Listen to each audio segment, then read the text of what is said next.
Hello students, welcome to my class. Today I am going to teach bills of exchange, that is your inter second year first chapter. So what is bills of exchange? Bills of exchange అనేది ఏంటంటే ఒక negotiable instrument. Negotiable instrument అంటే మామూలుగా మనం use చేసేవేంటి, promissory note, cheques. Same అలాగే bills of exchange కూడా ఒక నెగోషియబుల్ ఇన్స్ట్రుమెంట్ అనమాట. మామూలుగా నెగోషియేషన్ అంటే ఏంటి, మనము 2 or more పర్సన్స్ ఆఫ్టర్ కొన్ని డిస్కషన్స్ తర్వాత ఒక డిసిషన్కి రావడం మనం నెగోషియేషన్ అంటాం. నెగోషియబుల్ ఇన్స్ట్రుమెంట్ అంటే ఏంటంటే ఇది ఒక ఫైనాన్స్కి, మనీకి సంబంధించిన ఒక రిటర్న్ అగ్రిమెంట్ చేసుకోవడాన్ని మనము నెగోషియబుల్ ఇన్స్ట్రుమెంట్ అంటాం అనమాట. అట్లాంటిదే ఈ బిల్స్ ఆఫ్ ఎక్స్చేంజ్ కానీ, ప్రామిసరీ నోట్ కానీ, చెక్ కానీ ఇవన్నీ కూడా మనకి నెగోషియబుల్ ఇన్స్ట్రుమెంట్స్ కిందకి వస్తాయి అన్నమాట. అయితే ఈ బిల్స్ ఆఫ్ ఎక్స్చేంజ్ అనేది నెగోషియబుల్ ఇన్స్ట్రుమెంట్ లాగా మనకి ఎట్లా యూజ్ అవుతుంది అని అంటే, ఇప్పుడు మన ఎగ్జాంపుల్ తీసుకుందాం. 2 persons ఉన్నారు, ఏ అనే పర్సన్, బి అనే పర్సన్. ఏ ఏంటంటే ఒక 20,000 వాల్యూ గూడ్స్ని బీకి సేల్ చేసింది. అప్పుడు ఏం చేయాలి, బి అమౌంట్ అనేది పే చేయాలంటే డ్యూ ఉన్నాడు, ఇమ్మీడియట్గా అతను క్యాష్ లేదు. అప్పుడు ఏం చేయాలంటే ఒక పర్టికులర్ టైం తర్వాత నేను పే చేస్తానని అతను చెప్తాడు. అట్లాంటప్పుడు అతను షూరిటీ కోసము లేకపోతే సెక్యూర్ కోసం ఏం చేస్తాడంటే ఏ అనే అతను ఒక బిల్ అనేది రాస్తాడనమాట. అంటే నువ్వు ఈ పర్టికులర్ టైం లోపల ఇంత టైము ఇంత అమౌంట్ను నువ్వు నాకు పే చేయాలి అని చెప్పేసి according to the government rules ఒక అగ్రిమెంట్ అనేది రాసుకుంటారనమాట. ఒక గవర్నమెంట్ ఫార్మాట్ ఉంటుంది బిల్స్ ఆఫ్ ఎక్స్చేంజ్ అనేది. సో అట్లా ఒక అగ్రిమెంట్ రాసుకోవడం అంటే అన్కండిషనల్ ఆర్డర్ అనమాట. రైటింగ్లో అన్కండిషనల్ ఆర్డర్లో సర్టెన్ సమ్ ఆఫ్ మనీని ఒక పర్టికులర్ టైం లోపల పే చేయాలని చెప్పేసి డ్రాయర్ ఎవరైతే ఏ గూడ్స్ సేల్ చేసిండో, ఎవరికైతే అమౌంట్ రావాలో తను సైన్ చేసి అతనికి పంపిస్తారనమాట. అతనికి పంపించినప్పుడు బి దాన్ని యాక్సెప్ట్ చేసినప్పుడు అది బిల్స్ ఆఫ్ ఎక్స్చేంజ్ అయిపోతుంది. అప్పుడు ఇది నెగోషియబుల్ ఇన్స్ట్రుమెంట్ అయిపోతుంది అనమాట. అంటే ఏంటి, ఇక్కడ ఏ అనే పర్సన్ ఏం చేస్తున్నాడు అంటే క్రెడిట్ ఇస్తున్నాడు బీకి. ఇది యాక్చువల్గా బిల్స్ ఆఫ్ ఎక్స్చేంజ్ అనేది.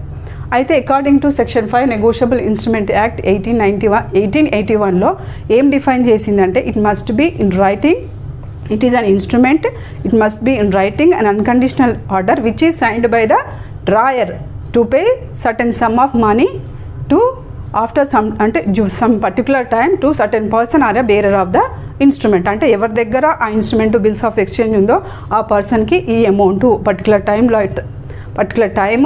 పర్టికులర్ సమ్ ఆఫ్ మనీ ఎంత అమౌంట్ పే చేయాలి అని చెప్పేసి అక్కడ చెప్తుందన్నమాట. Definition section 5 negotiable instrument act 1881. So దీని ఫీచర్స్ ఏంటి, బిల్స్ ఆఫ్ ఎక్స్చేంజ్ ఫీచర్స్ ఏంటి? సో ఇది కంపల్సరీ రైటింగ్లో ఉండాలి, must be in writing. Next ఏంటి, సైన్డ్ బై ద మేకర్. ఎవరైతే క్రెడిట్ ఇస్తున్నాడో తను కంపల్సరీ అతను దాని మీద సైన్ చేయాలి. Next order but not request చేయడం కాదు, ఇది కంపల్సరీ క్రెడిట్ ఇస్తున్నాడు అంటే ఇది ఆర్డర్ అన్నమాట. పర్టికులర్ టైం లోపల నువ్వు ఇంత అమౌంట్ను కంపల్సరీ పే చేయాలి అని ఒక ఆర్డర్ ఇది. నెక్స్ట్ ఏంటి, మస్ట్ బి అన్కండిషనల్. ఏ కండిషనబుల్గా ఉండకూడదు, అంటే అక్కడ ఏ కండిషన్స్ అనేది ఉండొద్దు. అంటే ఈ కండిషను ఇట్లా ఉంటే నేను అమౌంట్ పే చేయాలి అలాంటి కండిషన్స్ ఉండవు. It must be unconditional. Next ఏంటి, it is address to the person to home credit is granted. అంటే ఏంటి, ఇక్కడ మనం ఎగ్జాంపుల్ తీసుకున్నాం కదా, ఏ బి అని చెప్పేసి ఇక్కడ ఎవరిని అడ్రస్ చేస్తున్నాం మనము, ఏ పర్సన్ అనేవాడు బి వాళ్ళకి అడ్రస్ చేస్తున్నాం. అంటే ఏంటి, నీకు పర్టికులర్గా అడ్రస్ చేసి పంపించాలన్నమాట. నువ్వే దీనికి యాక్సెప్ట్ చేయాలి, నేను రాసిన బిల్లుని నువ్వు యాక్సెప్ట్ చేయాలని చెప్పేసి అడ్రస్ చేయడం అనమాట. నెక్స్ట్ ఏంటి, amount is payable and demand at a fixed and determined future time. అంటే ఏంటి, అక్కడ ఆ బిల్స్ ఆఫ్ ఎక్స్చేంజ్లో నువ్వు పర్టికులర్ అమౌంట్, టైం అంటే ఏ టైం లోపల అమౌంట్ పే చేయాలి అవన్నీ డీటెయిల్స్ ఉండాలి. నెక్స్ట్ ఏంటి, certain sum of money. Next must be properly stamped. అంటే ఏంటి, మనం చేసిన ఈ రిటర్న్ అగ్రిమెంట్లో కంపల్సరీ ఇండియన్ స్టాంప్స్ యాక్ట్ ప్రకారం ఏ స్టాంప్ అయితే పెట్టాలో ఆ స్టాంప్ పెడితే అప్పుడు అది వ్యాలిడ్ అవుతుంది అనమాట. అంటే ఏంటి, ఇది రైటింగ్లో ఉండాలి, it must B signed by the drawer and accepted by the draw, plus it is an unconditional order to pay certain some of money. ఇవన్నీ పర్టికులర్గా మనం ఫాలో అయితేనే అది వ్యాలిడ్ నెగోషియబుల్ ఇన్స్ట్రుమెంట్ అనమాట, వ్యాలిడ్ బిల్స్ ఆఫ్ ఎక్స్చేంజ్.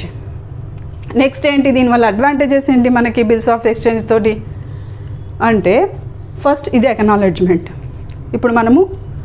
ఇప్పుడు example తీసుకున్నాం, ఏ sold goods to B అని చెప్పేసి అక్కడ ఏమవుతుంది, ఆ అమౌంట్ మనకు వస్తుందా రాదా అనే టెన్షన్ ఉండదు అనమాట. అక్కడ బిల్స్ ఆఫ్ ఎక్స్చేంజ్ అనేది ఏంటి, మనకు అక్నాలెడ్జ్మెంట్ లాగా వర్క్ చేస్తుంది. Next source of finance. అంటే ఏంటి, డే టు డే ట్రాన్సాక్షన్స్ బిజినెస్లో ఏవి స్టాప్ కాకుండా, అంటే ఇక్కడ బి దగ్గర క్యాష్ లేదు, అక్కడ బిజినెస్ ట్రాన్సాక్షన్ అనేది స్టాప్ కాలేదు అంటే ఏంటి, ఏ బిజినెస్ ట్రాన్సాక్షన్ స్టాప్ కాకుండా ఇది ఒక మనీ లాగా పనిచేస్తుంది అనమాట. అంటే ఆ బిల్స్ ఆఫ్ ఎక్స్చేంజ్ ద్వారా ఆ బిజినెస్ ట్రాన్సాక్షన్ అనేది కంప్లీట్ అయిపోతుంది. నెక్స్ట్ ఏంటి, it acts as a device of discharging the debits. అంటే ఇప్పుడు ఏదైనా డెప్ట్ ఉంటే కూడా మనం ఇట్లా బిల్స్ రాసుకొని ఆ డెప్ట్ని డిశ్చార్జ్ చేసుకోవచ్చు, అంటే అప్పులని మనము పే చేయొచ్చు. నెక్స్ట్ ఏంటి, it acts as a means of remittance. అంటే ఏంటి, ఇప్పుడు మనీ లాగానే పనిచేస్తుంది అనమాట అది మనకి. సేమ్ ఇది బిల్స్ ఆఫ్ ఎక్స్చేంజ్ అనేది మన దగ్గర మనీ లాగానే, అంటే మనీ లాగా మనం ట్రాన్స్ఫర్ చేస్తున్నాము అట్లా అనమాట. నెక్స్ట్ ఇందులో మెయిన్ ఎవరెవరు ఉంటారంటే drawer, drawee and payee. Drawee already మీకు ఎక్స్ప్లెయిన్ చేసిన. ఏంటి, a sold goods to be అన్నప్పుడు ఏమైంది అక్కడ, ఏ డ్రాయర్ అంటే ఏంటి, ఏ బిల్ డ్రా చేసింది, ఏ ఎవరికైతే అమౌంట్ రావాలో అతను డ్రాయర్, ఎవరైతే పే చేయాలో అతను డ్రాయి. అయితే ఒక్కొక్కసారి ఇక్కడ పేయి ఏంటంటే ఈ బిల్ డ్రాయి మీద రాసినప్పుడు ఒకవేళ ఈ పర్సన్ ఏం చేస్తాడు, ఇతనికి ఇవ్వచ్చు అనమాట. అంటే ఇతని దగ్గర నుంచి ఇతని అమౌంట్ తీసుకోవచ్చు, అతను పేయి. అంటే ఏంటి, ఎవరైతే మనము అకార్డింగ్ టు మనకి ఇక్కడ నెగోషియబుల్ ఇన్స్ట్రుమెంట్ యాక్ట్ డెఫినేషన్లో ఏముంది, బేరర్ ఆఫ్ ద ఇన్స్ట్రుమెంట్ కూడా అమౌంట్ తీసుకోవచ్చు ఈ బిల్స్ ఆఫ్ ఎక్స్చేంజ్లో. అంటే ఏంది, బిల్స్ ఆఫ్ ఎక్స్చేంజ్ ఈయనకు కూడా ట్రాన్స్ఫర్ చేయొచ్చు అనమాట. అప్పుడు ఈయన కూడా పేయి తీసుకోవచ్చు. యాక్చువల్గా బిల్స్ ఆఫ్ ఎక్స్చేంజ్ డ్రా చేసింది ఇతను, కానీ తీసుకోవాల్సింది ఒక్కొక్కసారి ఇతను ట్రాన్స్ఫర్ చేసి నువ్వు కూడా తీసుకోవచ్చు, అంటే అప్పుడు ఇతను కూడా ఇతని దగ్గర నుంచి మనీ తీసుకోవచ్చు అనమాట. నెక్స్ట్ ఇప్పుడు మనము బిల్స్ ఆఫ్ ఎక్స్చేంజ్లో types of bills of exchange అనేది తెలుసుకున్నాం. టైప్స్ ఆఫ్ బిల్స్ ఆఫ్ ఎక్స్చేంజ్లో ఫస్ట్ ఏంటంటే మనకు 3 టైప్స్ ఉంటాయి. దాంట్లో ఫస్ట్ ఏంటంటే time and demand bills. Time and demand bills అంటే మామూలుగా మనం ఇప్పుడు బిల్స్ ఆఫ్ ఎక్స్చేంజ్ అనేది రాసినప్పుడు ఎట్లయినా ఒక పర్టికులర్ టైం అనేది, అంటే ఈ 1 మంత్ లోపల పే చేయాలి, లేకపోతే 2 మంత్స్, ఇట్లా ఒక పర్టికులర్ టైం అనేది ఇస్తామన్నమాట. అప్పుడు అవి ఏమవుతుంది, టైం బిల్స్ అయిపోతుంది అనమాట. అంటే ఈ టైం లోపల నువ్వు పే చేయాలి అన్నప్పుడు టైం బిల్ అవుతుంది. టైం బిల్ అయినప్పుడు ఏంటంటే దానికి ఒక ఎక్స్ట్రా 3 days అనేది యాడ్ చేస్తాం మనం. దాన్నే గ్రేస్ డేస్ అంటాం. బిల్స్ ఆఫ్ ఎక్స్చేంజ్ లో కంపల్సరిగా ఒక టైం అనేది మనం ఇచ్చినప్పుడు, అంటే క్రెడిటార్ డెబిటార్ కి ఈ టైం లోపల నువ్వు అమౌంట్ పే చేయాలి. అంటే 1 month ఇచ్చింది అనుకోండి, 30 days ఉంది, 30 days ప్లస్ 3 days కూడా యాడ్ చేస్తాం, అంటే 33 days లోపల పే చేయాలన్నమాట. ఒక 3 days గ్రేస్ డేస్ అనేవి యాడ్ చేస్తాం, అది టైం బిల్. నెక్స్ట్ ఏంటి, డిమాండ్ బిల్స్. డిమాండ్ బిల్స్ అనే దానికి మనకి ఇక్కడ టైం అనేది ఉండదు. నెక్స్ట్ ఏంటి, ఒక డిమాండ్ మీద మనకు పే చేసేయాలన్నమాట. దానికి ఇట్లా గ్రేస్ డేస్ అనేవి యాడ్ చేయడం జరగదు డిమాండ్ బిల్ కి. అదే టైం బిల్ అన్నప్పుడు కంపల్సరీ ఒక 1 month అన్నప్పుడు దానికి మళ్ళీ 3 days యాడ్ చేయడం, లేకపోతే 2 months లోపల పే చేయమన్నప్పుడు మన 2 months ప్లస్ 3 days అనేది మనం ఇస్తున్నాం. ఇక్కడ డిమాండ్ బిల్ ఏంటి, ఏ టైం చెప్తే ఆ టైం లోపల ఆ బిల్ అమౌంట్ అనేది పే చేసేయాలి. నెక్స్ట్ ఏంటి, trade and accommodation bills. Trade and accommodation bills అంటే మామూలుగా మనకు తెలుసు, ట్రేడ్ లో బిజినెస్ చేసేటప్పుడు మనము ఏవైతే బిల్స్ రాస్తామో దానికి సంబంధించినవి ట్రేడ్ అండ్ అకామిడేషన్ బిల్స్. అంటే ఇప్పుడు మనం ఫస్ట్ ఎగ్జాంపుల్ తీసుకున్నాం కదా, ఏ సోల్డ్ గూడ్స్ టు బి అంటే అది ఒక బిజినెస్ ట్రాన్సాక్షన్, ట్రేడ్ కి సంబంధించింది. ట్రేడ్ కి సంబంధించిన బిల్స్ అన్ని మనము ట్రేడ్ బిల్స్ అంటాం.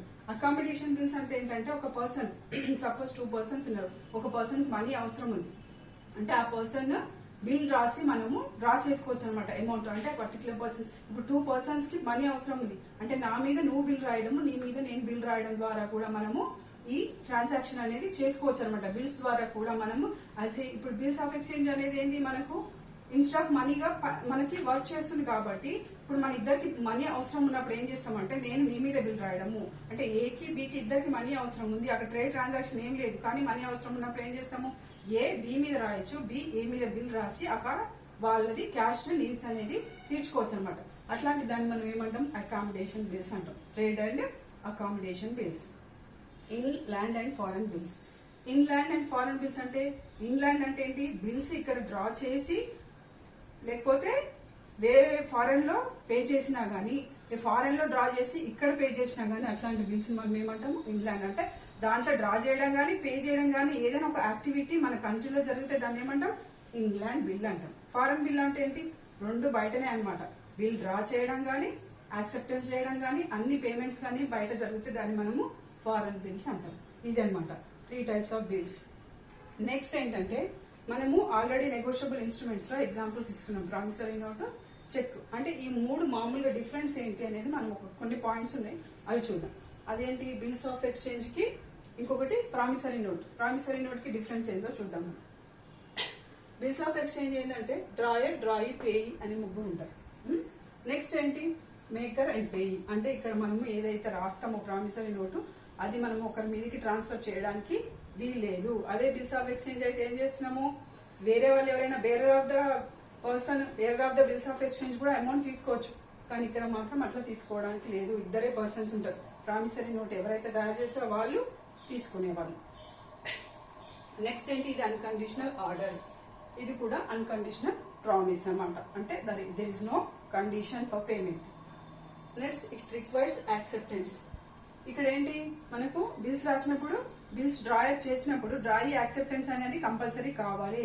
బిల్స్ ఆఫ్ ఎక్స్చేంజ్ ఎప్పుడైనా ఎప్పుడు వ్యాలిడ్ అవుతుంది, డ్రాయి యాక్సెప్టెన్స్ చేసినప్పుడు మాత్రమే బిల్స్ ఆఫ్ ఎక్స్చేంజ్ అనేది వ్యాలిడ్ అవుతుంది. కానీ ఇక్కడ అట్లా ఏం ఉండదు అనమాట. ప్రామిసరీ నోట్ అంటే ఏంటి, ఒక రాస్తే అది వ్యాలిడే ఇంకా. Next liability of the drawer ఈ సెకండరీ అండ్ కండిషనల్. అంటే ఏంటి, ఇది సెకండరీ లయబిలిటీ ఆఫ్ డ్రాయర్. కానీ ఇక్కడ ఏంటి, the liability of the maker is primary and absolute. అంటే అతను ఏం చేస్తే అది కరెక్ట్ అనమాట, సెకండరీ కాదు, అది ప్రైమరీ అనమాట. Next drawer and payee may be same persons. అంటే ఏంటి, మనం ఆల్రెడీ డిస్కస్ చేసినాం, డ్రాయర్ అండ్ పేయి ఉంటాడు. డ్రాయర్ బిల్ రాసినా గానీ పేయి తీసుకోవచ్చు అమౌంట్. అంటే ఏంటి, అతనికి ట్రాన్స్ఫర్ చేస్తున్నాడు, bearer of the bills of exchange అనేది తీసుకోవచ్చు. కానీ ఇక్కడ అట్లా లేదనమాట. ఎవరు ప్రామిసరీ నోట్లో ఎవరి పేరు రాసుంటే వాళ్ళకి మాత్రమే అమౌంట్ ఇస్తాము. ప్రామిసరీ నోట్ ఎవరి దగ్గర ఉందో వాళ్ళకి అమౌంట్ పే చేయమన్నమాట. నెక్స్ట్ ఏంటి, it can be pay to the bearer. ఇది ఆల్రెడీ మనం డిస్కస్ చేసినాం. ఎవరి దగ్గర అయితే బిల్స్ ఆఫ్ ఎక్స్చేంజ్ ఉందో వాళ్ళు కూడా మనీని తీసుకోవచ్చు. కానీ ఇక్కడ ప్రామిసరీ నోట్ ఎవరి దగ్గర ఉందో వాళ్ళు మనీని తీసుకోలేరు. Next it can be pay to the bearer notice of the dishonour. Dishonour అంటే ఏంటి, there is no scope for the dishonour in promissory note. First dishonour అంటే ఏంటంటే, ఒకటి బిల్స్ మనము పేమెంట్ ఫర్ బ్యాంక్ ఇచ్చినప్పుడు ఏంది, అక్కడ పేమెంట్ జరగకపోతే అది డిజానర్ అయినట్టు అనమాట. ఆ టైం లోపల అమౌంట్ పే చేయకపోతే ఆ బిల్ డిజానర్డ్ అయిపోతుంది. ఇట్లా బిల్స్ ఆఫ్ ఎక్స్చేంజ్ లో అవుతుంది. అంటే ఏంటి, ఆ టైం లోపల అమౌంట్ పే చేయకపోతే డిజానర్డ్ బిల్ అని చెప్తాం. కానీ ఇక్కడ ప్రామిసరీ నోట్ కి there is no scope for dishonour అనేది ఉండదు. నెక్స్ట్ ఏంటి, చెక్ గురించి చూద్దాం. చెక్ ఏంటి, cheque requires acceptance and stamp. It does not requires acceptance and stamp. Cheque ఏంటి, మామూలుగా ఎట్లా రాస్తాం మనకు తెలుసు. దాంట్లో యాక్సెప్టెన్స్, స్టాంపు అట్లాంటిది ఏమి ఉండదు. మామూలుగా ఒక బ్యాంక్ పేరు మీద మనం చెక్ రాసి సైన్ చేసి ఇచ్చేస్తాం అనమాట. నెక్స్ట్ ఏంటి, మే హ్యావ్ క్రాసింగ్. క్రాసింగ్ అంటే కొంచెం ఒక కండిషన్, అంటే ఈ టైం లోపల పే చేయాలి అనేది ఒక చిన్న కండిషన్స్ అట్లాంటివి ఒకటి ఇక్కడ జరుగుతాయి. It should be paid immediately after presented for the payment. అంటే ఇమీడియట్ గా మనం చెక్ తీసుకుపోయి బ్యాంకులో ఇవ్వగానే మనకి ఇమీడియట్ గా పేమెంట్ వస్తుంది. Next it can B withdrawn by the maker. అంటే ఒక్కొక్కసారి చెక్స్ రాసిన వాళ్ళు కూడా ఏంటంటే ఇమీడియట్ గా వాళ్ళ డెసిషన్ చేంజ్ అయింది అనుకోండి, ఆ అమౌంట్ పర్టికులర్ పర్సన్ కి చెక్ ఇచ్చినప్పుడు అమౌంట్ పే చేయాలి. కానీ ఏంటి, ఈయన డిసిషన్ మార్చుకున్నప్పుడు ఏం చేస్తాడు, బ్యాంక్ కి ఇన్ఫర్మేషన్ ఇస్తాడనమాట. అంటే నా బ్యాంక్ లోంచి ఆ అమౌంట్ ని మీరు చేయకూడదు. అంటే ఇమీడియట్ గా ఆ పర్సన్ విత్డ్రా చేసుకోవచ్చు అనమాట. ఇచ్చిన చెక్ ని విత్డ్రా చేసుకునే ఛాన్స్ ఇక్కడ ఉంటుంది చెక్ లో. This is related to information about the negotiable instruments.